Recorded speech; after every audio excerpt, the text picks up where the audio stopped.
do we even have a CIA? So what I mean by that is the CIA seems to let Israel run wild inside this country. Yeah. And so espionage to no end, stole our nuclear secrets, our uranium, our nuclear triggers, all of our top secrets. And yet we're like, oh, they're our best allies. And we let them run. And in fact, one more, Epstein was part of Iran-Contra. And so it's not like the CIA is not aware of what's happening here. And so does it exist, or is it just simply the Mossad? It's changed a lot over the years, in that when I first joined the CIA, we did not like the Israelis at all. Do we even have a CIA? Okay, what do you say to this? Well, here's the thing.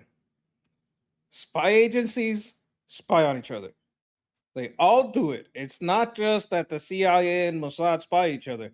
Every agency, the French spy on every spy. Like, this is what they do. This is just what they do. That's number one. Number two, who says we didn't look the other way and let Israel get some of the nuclear tech? Who says that? I mean, we could have we looked the other way and let that happen. We don't know if that's what happened.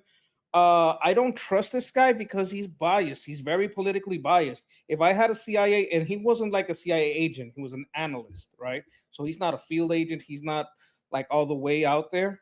He's just an analyst. He like basically sat at a desk and looked at stuff. Maybe he had 1 or 2 times that he went out in the field. Like I've heard this guy talk before, and he's extremely politically biased, right? He's like a never Trump. He is one of the guys that loves to say taco, like, oh, Trump always chickens out, except all the times he doesn't. So he's one of these guys. You can't trust these types of people because he was probably let into the organization because of his bias, right? So the problem that we have in US politics is that whenever, this is why we have like that slippery slope problem.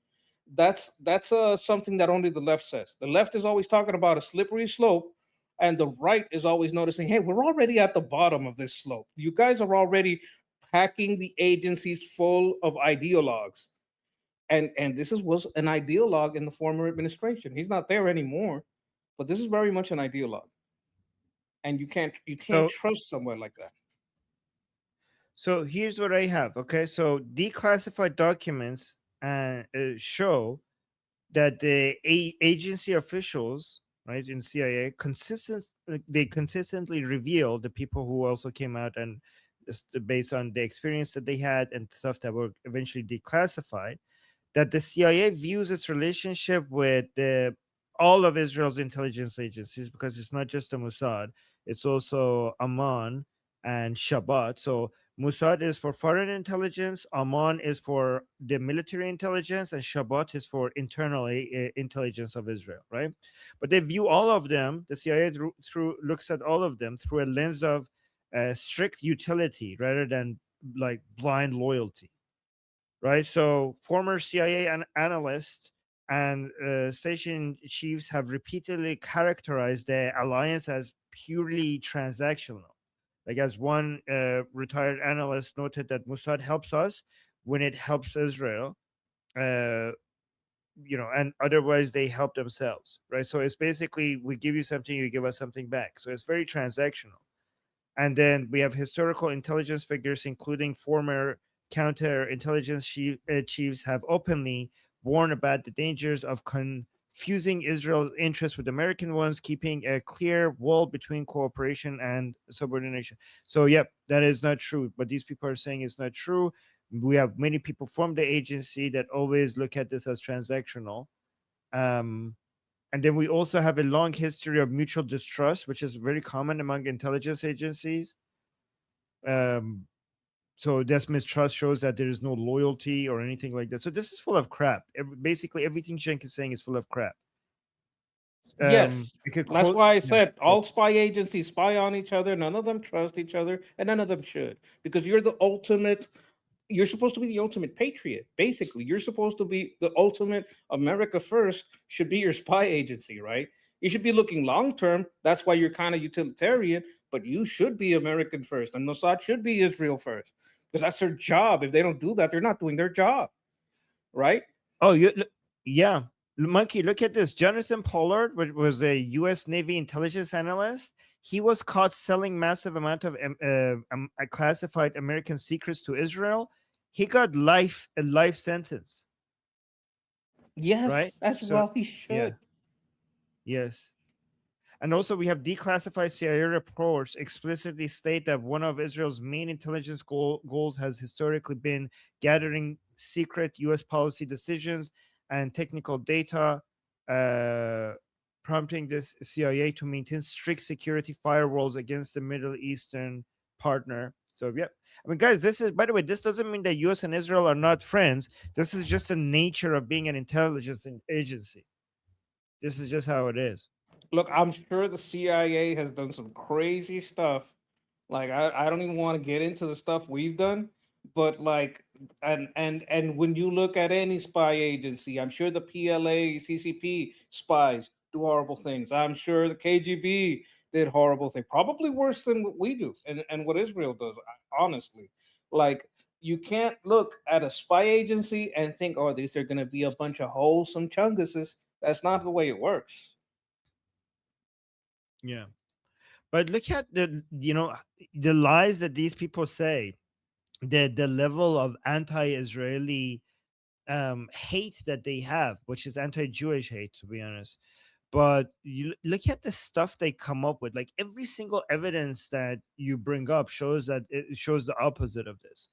But their audience are not going to fact check any of this. They just hate Israel so much that they're just going to believe. I'm just seeing how sneaky this guy is, because basically he's covering his own ass. He say, hey, while I was there, it wasn't like that. Maybe now. So he gets to have his cake and eat it too. He gets to say the truth. Look, while I was there, we weren't kissing ass and just doing whatever Mossad wanted. We were watching our interests as they watch theirs, right? So if I'm going to break down what he's actually saying, right?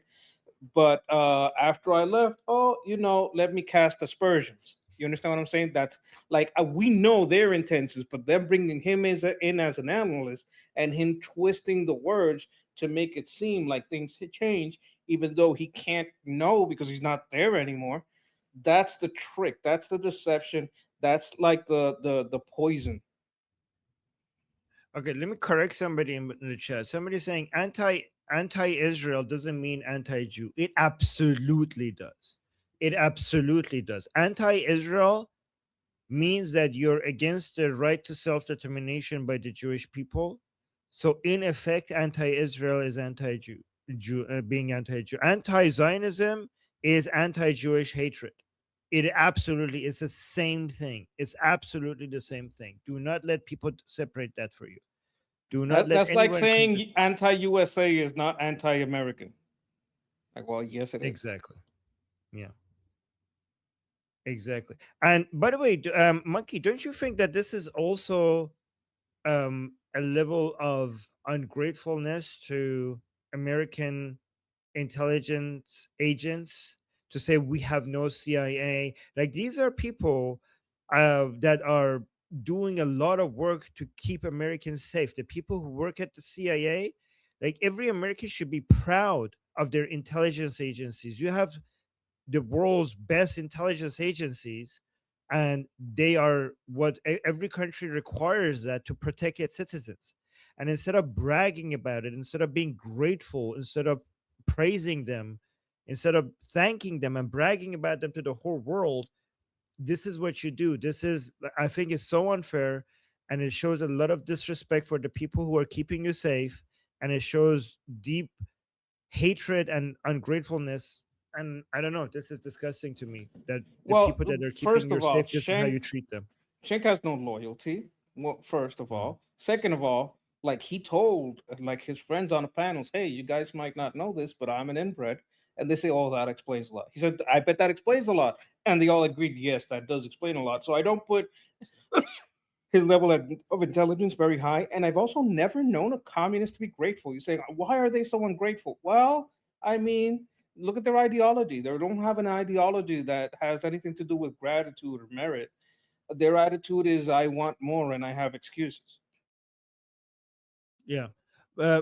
But I've seen like hatred for CIA among many Americans. I don't know how widespread it is, but I've seen it a lot, even among people who are not communists. And I think it's so unfair. And I wish more people would see the CIA and other U.S. intelligence agencies and praising them as part of their, patriotism. Like there's a lot of skepticism and mistrust with intelligence agencies, but no country can properly defend itself without a strong intelligence agency. And I think that more Americans need to learn to appreciate and be grateful for that.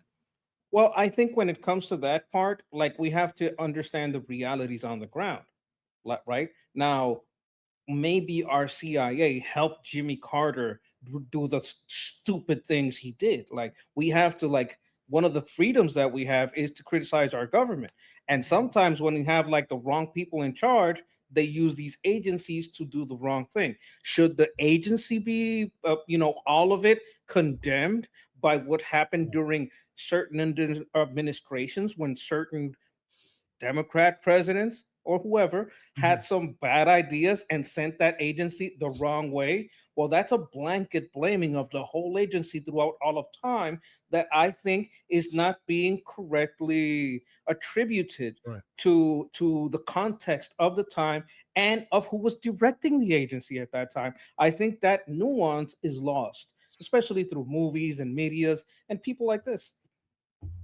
My name is Armin Navabi. I'm an Iranian political analyst with decades of experience fighting the Islamic regime inside and outside of Iran. Make sure you follow me for more, and also make sure you join our discussion group. I'm there almost every single day. Come talk to me there and the rest of the people there in our group calls. It's a great place to meet and talk to people who like talking about politics. The link is in the description and or in the bio. You could also get there by scanning the QR code on the screen. See you there.